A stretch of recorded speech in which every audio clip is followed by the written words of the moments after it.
सहजात्म स्वरूप परम गुरु शुद्ध चैतन्य स्वामी ने नमः। वैराग्य की वर्षा जिसमें नहाकर हमें अपने जीवन को आत्ममय बनाने का प्रयास और पुरुषार्थ करना है, ऐसे ज्ञानी पुरुषों के यानी उनके शास्त्रों के द्वारा जो वचन संग्रहित किए गए हैं उनको हम समझने का प्रयास कर रहे हैं। यहाँ कह रहे हैं कि हे प्राणी, हे जीव, इस अशुचि शरीर से ममत्व करके तू अत्यंत दुखी हो रहा है। किस वजह से दुखी हो रहा है? जो अशुचिमय यह शरीर है जिसमें तू ममत्व मैं पना कर रहा है और उससे जुड़े हुए संसार में जो मेरा पना कर रहा है, और जहां मैं और मेरापना करना चाहिए वहां नहीं कर रहा है, तो नास्ति से और आस्ति से, इसलिए तू अत्यंत दुखी हो रहा है। हाय, ठगा जा रहा है, स्वयं को नष्ट कर रहा है और इस पराधीनता जन्य अपार भयंकर दुख का अनुभव कर रहा है। जब तक तू पराधीन है, पर के अधीन है, तब तक तू कहीं न कहीं दुखों का भोग ही भोगेगा। वो पर द्रव्य पर भाव तुझे दुख रूप ही कारणभूत होंगे, सच्चा सुख नहीं दे पाएंगे। तो पर को और स्व को भी बराबर समझना है। पर समय, ससमय, पर द्रव्य, स्वद्रव्य, परभाव, स्वभाव, सबको अच्छी तरह से व्यवहार की अपेक्षा से, निश्चय की अपेक्षा से, सही तरीके से ज्ञानी पुरुषों के द्वारा या शास्त्रों के द्वारा समझकर, खाली सुन पढ़कर नहीं, उसको समझकर यथार्थ रूप से अपने जीवन में अवतरण करने का उसका प्रयास करना पड़ेगा। और नहीं करेगा तो दुख को भोगता रहेगा। और सबसे बड़ा दुख कौन सा? ये भव भ्रमण रूप जन्म मरण, इससे बड़ा कोई दुख नहीं है। अब निगो दिया जीव को कौन सा दुख है? क्योंकि शरीर इतना सूक्ष्म है कि आंखों से, दूरबीन से, माइक्रोस्कोप से देखा नहीं जाता है।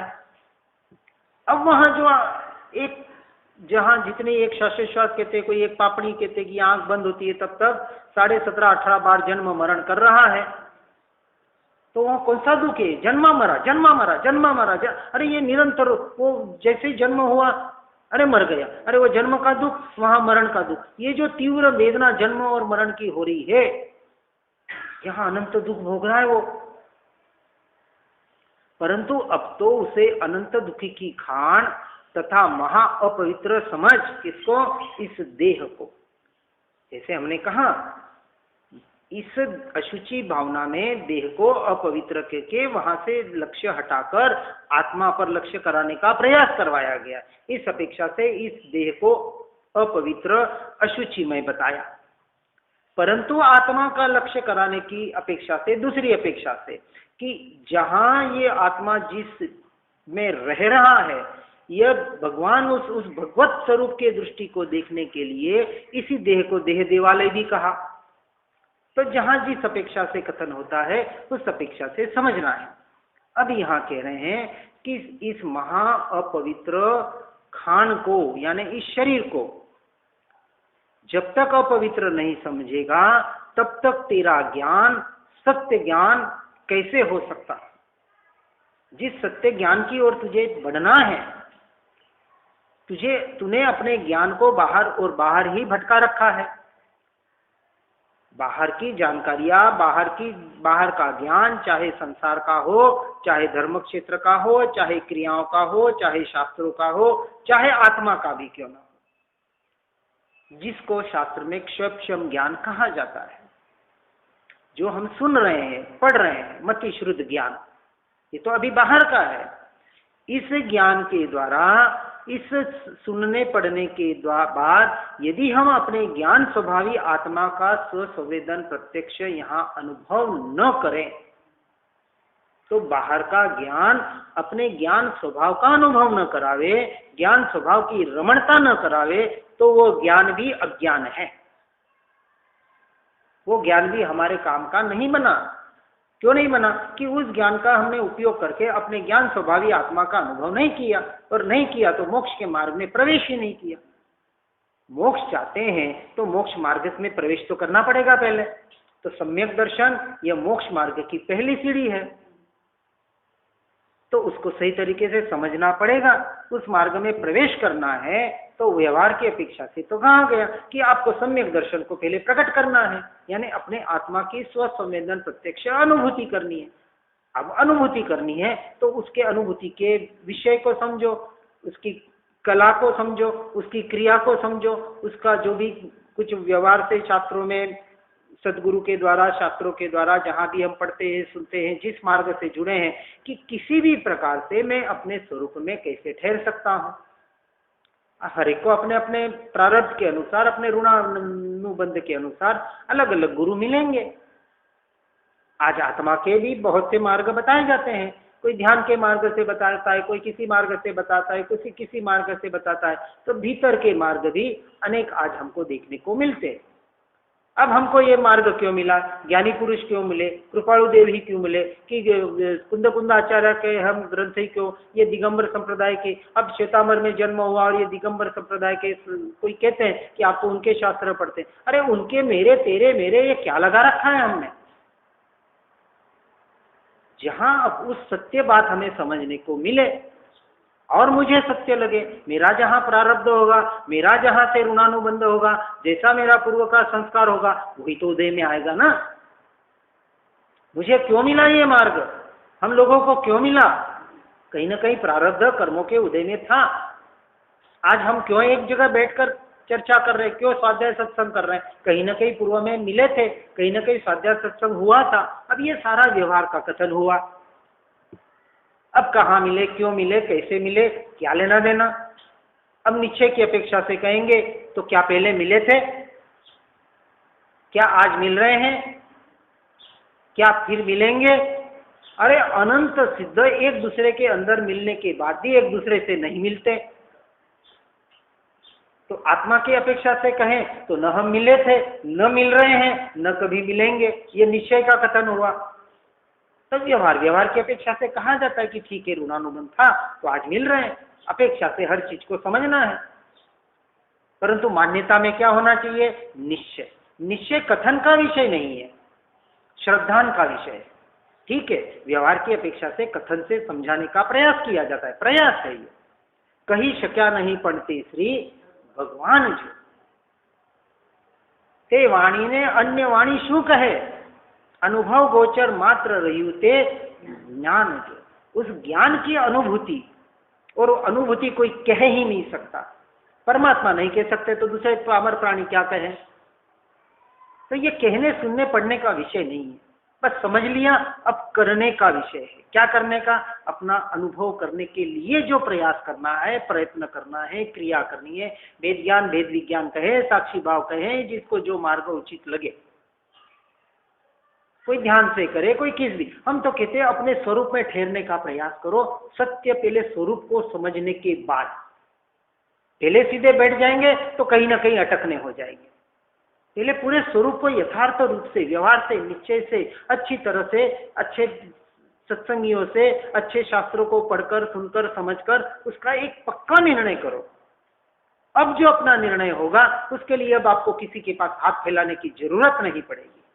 अब आप स्वयं के गुरु हैं, और वैसे भी हम स्वयं के ही गुरु होते हैं। कहाँ गुरु की हर बात सुनते हैं? जो अच्छा लगता है वही सुनते हैं, जो हमारी मान्यताओं में होता है वही हमको अच्छा लगता है। आज हमारे एक भाई से बात हुई, अभी आधा घंटा वही चर्चा चल रही थी।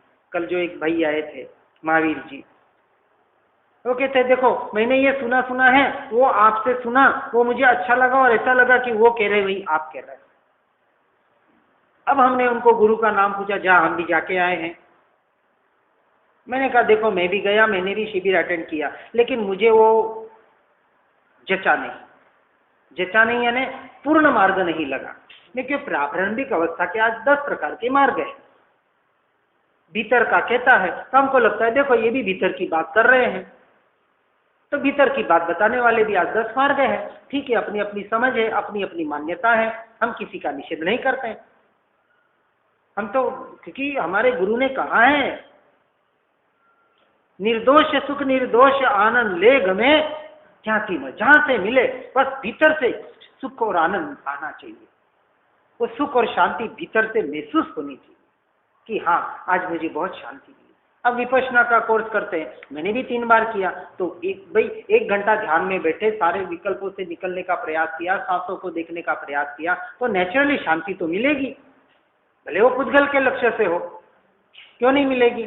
लोग ध्यान करते और कहते हमको शांति नहीं। अरे दिन भर 23 घंटे बाहर बाहर बाहर चिंताओं में अपने मन को भटका रहा है, और 1 घंटा बैठेगा तो नेचुरल शांति मिलेगी।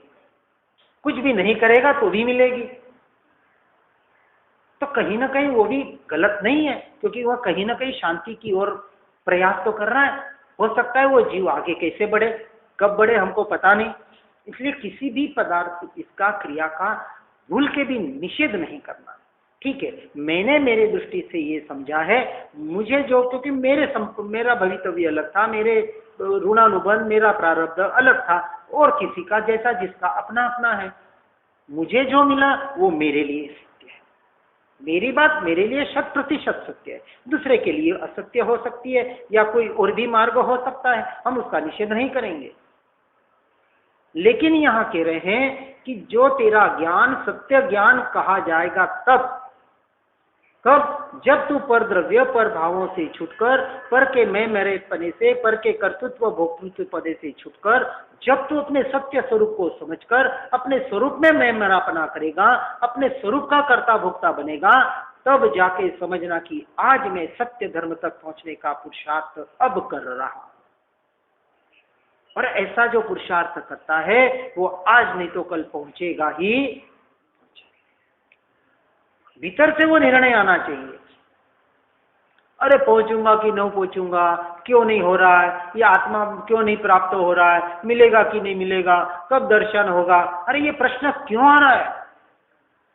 इतने साल से पढ़ रहे सुन रहे फिर भी प्रश्न आ रहे। अरे वहां तो तंकुत्कीर्ण निर्णय होना चाहिए, जैसा ज्ञानी पुरुषों ने देखा जाना कहा अनुभव किया वैसा मैं हूं। वो भीतर से जोर, वो मैं हूं, ये जोर आया ना, इसी का नाम तो अनुभूति है। और अनुभूति होती क्या है? वो जोर हम अपने तत्व पर, अपने स्वयं पर जोर नहीं दे रहे, वो मैं हूं वैसा का वैसा। सभी जीव सिद्ध समान, तुझे मोक्ष स्वरूप। अब सभी जीव सिद्ध समान, मुझे क्या लेना देना? ठीक है, अच्छी बात है, क्योंकि मेरे दृष्टि को सम्यक बनाना है। तो सिद्ध समान सभी जीव है, तो मैं भी तो हूं ना। ये जो सिद्ध पद की गाथा आती है ना नौपद जी की ओड़ी में, अब इस सिद्ध पद की गाथा यहां लागू होती है। हाँ, रूपातीत स्वभाव के केवल दंतन नाणी रे, ते ध्याता निज आत्मा होय सिद्ध गुण खानी रे, वीर जिनेश्वर उपदेशे सांबल जो चित्त लाई रे, आत्म ध्याने आत्मा रिद्धि मणि। ये बात यहां बताई, हम तो बस वो प्रदक्षिणा दे दिए, काम हो गया। अब ये गाथा में क्या बताया कि रूपातीत स्वभाव किसका? सिद्ध, क्योंकि आराधना सिद्ध परमात्मा की कर रहे हैं। और कैसे? केवल दर्शन नाणी है, सिर्फ दर्शन और ज्ञान सहित जो है ऐसे सिद्ध परमात्मा जो रूपातीत है, उन्होंने उस पद को पा लिया। और कहाँ है वो? अभी वो अपने ज्ञान दर्शन स्वरूप में, स्वभाव में स्थित है, स्थिर है ध्रुव तत्व में। अब उनको कोई विकल्प नहीं, कोई विचार नहीं, कुछ, बस अपने में है अनंत काल के लिए। एक समय भी अपने स्वरूप से, स्वभाव से बाहर नहीं जाते। व्यवहार से कहते हैं कि केवलियों के, ज्ञानियों में सब कुछ जानने में आ रहा है। अरे जानने में आ रहा है, पर वो उसको देख रहे, वो तो अपने ज्ञान स्वभाव में है, इसलिए तो केवल ज्ञान कहा। सिद्ध परमात्मा को सब जानने में आ रहा है, 3 लोक 3 काल, वहां उनकी दृष्टि है, एक समय के लिए भी नहीं है। ये उनकी दशा है, और उस दशा को मुझे प्राप्त करना है, तो उस दशा का अभ्यास करना पड़ेगा उस लक्ष्य से। तो दूसरे लाइन में बताया, ते ध्याता निज आत्मा। यदि उस ज्ञान दर्शन में उस सिद्ध स्वरूप को, अपने स्वरूप के उस सिद्ध समान आत्मा को अपने स्वरूप में ध्याएगा, ते ध्याता निज आत्मा होय सिद्ध, तो सिद्ध एक दिन तो जरूर बनेगा। ये सिद्ध पद की आराधना। आत्म ध्याने आत्मा रिद्धि मरे सही। आत्मा, आत्मा से, आत्मा में, आत्मा के लिए जो 6 कारक बताए, 6 के 6 आत्मा में लागू कर दो। सब कुछ मुझ में है, अब मुझे बाहर का क्या प्रयोजन। ये जब टंकोत्कीर्ण निर्णय होता है, इसका नाम सम्यक दर्शन। अब उसको न कोई इच्छा, न कोई आशा, न किसी से कोई अपेक्षा। आशा और अपेक्षा दूसरों से होती है और इच्छाएं स्वयं की होती है। सबसे वो हट जाता है। और जब ऐसा निशंक होता है तब कहीं वो निर्भय होता है। बिना निशंक, निशंकता किसका लक्षण है? सम्यक दृष्टि का लक्षण है। और जो चौथे गुण स्थानक में निशंक होता है वो नियम से 5वें गुण स्थानक से ऊपर छठे बढ़ते हुए निर्भय होता है और निर्भयता के आधार पर निसंग होता है। ये पूरा क्रम है। निशंकता से निर्भयता और निर्भयता से निसंगता और निसंगता से असंगता। असंग जो दशा है उसकी, किसकी? आत्मा की। जो उसका स्वभाव है, जो उसका स्वरूप है, किसका? किसका? हाँ, आत्मा ने कहा नहीं मेरा, क्योंकि मैं आत्मा, मुझे अपने में रहना है। वो मैं मेरापना मुझे उस आत्मा ने अपने में करना है, जो मैं हूं। आज दिन तक इस जड़ पुद्गल में मैं मेरापना बहुत कर लिया, अब नहीं करना। अब वो जीव वहां से छूटेगा और अपने में आएगा ही आएगा। बस इस सत्य को समझना है। और अनादि का जो ममत्व, कर्तृत्व, भोक्तृत्वपना जो बाहर पर द्रव्य पर भावों में कर रखा है, वही मैं मेरापना, कर्ता भोक्तापना एक प्रारंभिक अवस्था में अपने में करके फिर वहां से भी छूटकर सिर्फ अपनी आत्म स्वरूप में रमणता करने रूप अनंत काल के लिए अपने स्वरूप में रमणता करने का प्रयास और पुरुषार्थ मैं करूं। इस और जो जीव आगे बढ़ता है वो जीव धन्यवाद का पात्र है। कर रहे हैं करने वाले, ऐसी कोई बात नहीं है। जो भी करें, हम कर रहे हैं तो भी अच्छी बात है, और नहीं कर रहे हैं तो इस ओर बढ़ने का जरूर हमें प्रयास और पुरुषार्थ करना चाहिए। इसी भावना के साथ ओम नमः सिद्ध।